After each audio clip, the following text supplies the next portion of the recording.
1, 2, 3, go.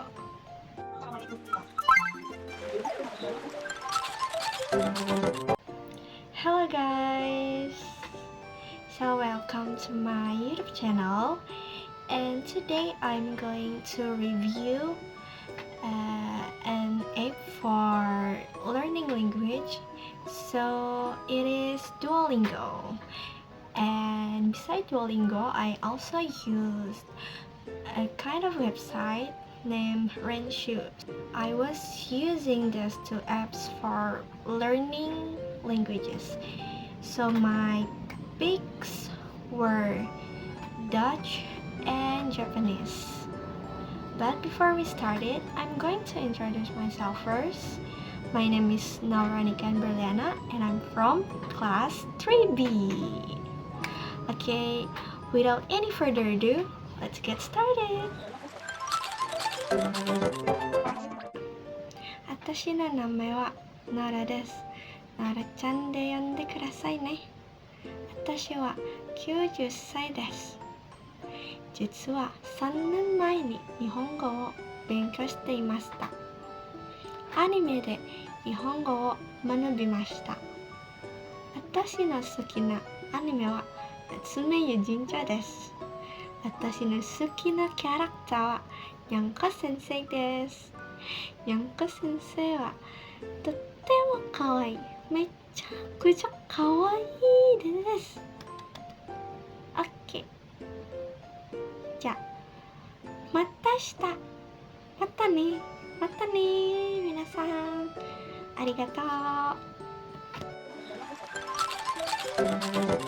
Goedendag. Mijn naam is Naura. Ik ben 19 jaar oud. Ik ben Indonesisch. Ik hou van Nederlandse keroncong muziek. Mijn favoriete Nederlandse keroncong muziek is Als de orchideeën bloeien. Bedankt, tot ziens!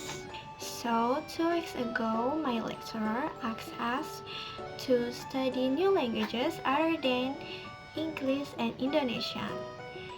And I choose Dutch and Japanese. I chose 2 of them because first, I want to learn Dutch because it is a West Germanic language, so it kind of like has the similarities with English, and because Indonesia was colonized by Dutch, and Indonesia also have many borrowed languages from Dutch, so I want to know about it more. And 2, for Japanese, I want to learn Japanese because I really like Japanese medias like Japanese drama, Japanese movie, Japanese animation, or you guys may know it for anime. I really like anime. Anime is one of the reasons why I want to learn Japanese and why I choose Japanese as my foreign languages for this task. So when I learned Dutch and Japanese, I was using 2 apps. They are Duolingo and Renshu. But Renshu is not kind of apps, it's web. And because I have like the textbook, I also learned Dutch with it and with my lexicon. So in my lexicon, there is Dutch to Indonesian translation and vice versa. And right now in this video, I'm going to do a comparative review from Duolingo and Renshu from what I have experienced so far. First, I'm going to talk about the user interface and the user experience. So for Duolingo, the user interface is overall okay. Its UI is so refreshing. For Duolingo, I think the main point, the selling point from Duolingo is so they have their own illustration. It's like when I'm studying with Duolingo, for example, I'm studying Dutch, I learn Dutch new vocabularies, and they're also shown illustrations from each words like this. And I think the UI for Duolingo is great, especially for young learners, because the illustrations themselves is the main point, the selling point of Duolingo, and because children like illustrations, so Duolingo is the perfect apps if the young learners want to learn new languages. For Enshu interface, I think their design is not like Duolingo that mainly to attract young learners. For Enshu, the website is like this. Even though it's simple, I found a problem from it. I want to talk about the user experience right now. For the Duolingo and Enshu, I prefer Enshu because in Duolingo, if I want to start a new section, I have to repeat it like the same lesson over and over with the same vocabularies. But in Renshu, I have to study new vocabularies. I think there are 10 or more. And if I fail, I also can redo it like in Duolingo.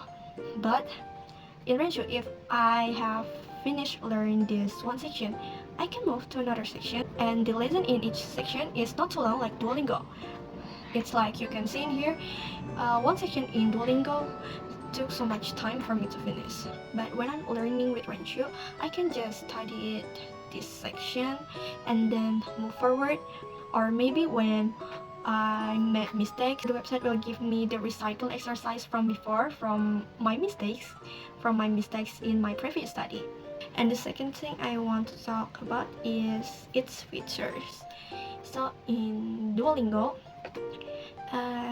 its features are quite great because as you can see in here, so in here I can hear what the machine is saying. If I want to make it normal, I will just type the normal one, the speaker one, and if I want to the machine saying it more slower for me, I can type the turtle one. But Duolingo and Renshu is an example of gamification. Like there are missions in there and there are also rewards when you finish lessons or sections like that. As for Renshu, it will first give me a kind of like a flashcard before I start studying the materials.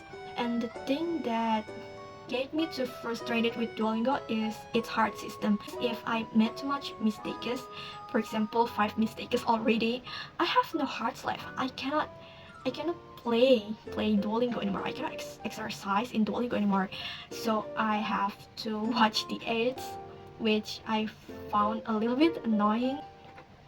As for Henshu, I see there is no hearts feature, which I found it's less frustrated. As for the struggles that I have when I was learning Dutch and Japanese, there are many to be honest. So I want to talk about the one time I tried to learn Dutch from this book. This book is kind of like the Dutch linguistics. So my mistake back then was I'm not really familiar enough with Dutch, especially the pronunciation of Dutch, yet I tried to learn Dutch from this book. So I get back to Duolingo whenever I want to learn Dutch. And other than that, I also struggled when I'm learning Dutch in Duolingo. In Duolingo, there is a speaking practice, so it will ask us to pronounce the words that are given, and we have to pronounce what we know. When I was recording my progress, it's so hard for me to record my speaking practice also. I don't know why, but when I'm not recording my progress or screen record it, I can practice my speaking. And not only because of that, when I'm sure that I have pronounced it correctly, the machine will not record my pronunciation. I don't know why. Like for example, when I try to practice ik heb honger, the machine will not detect me saying or pronounce the word hunger, and my practice will just end up wrong, mistake. So I have to redo it until the machine will detect the overall my pronunciation. Okay guys, so I have talked about the Duolingo and rain shoes features, and I also mentioned my struggles. I show you my progress also, and I have introduced myself or speaking in Dutch and Japanese. I think it's time for us to bid farewell. I bid to my farewell. Okay, thank you so much for watching till the end of this video. I hope you have new insights from me and enjoy watching my video. And goodbye. 자, 부당, 다친.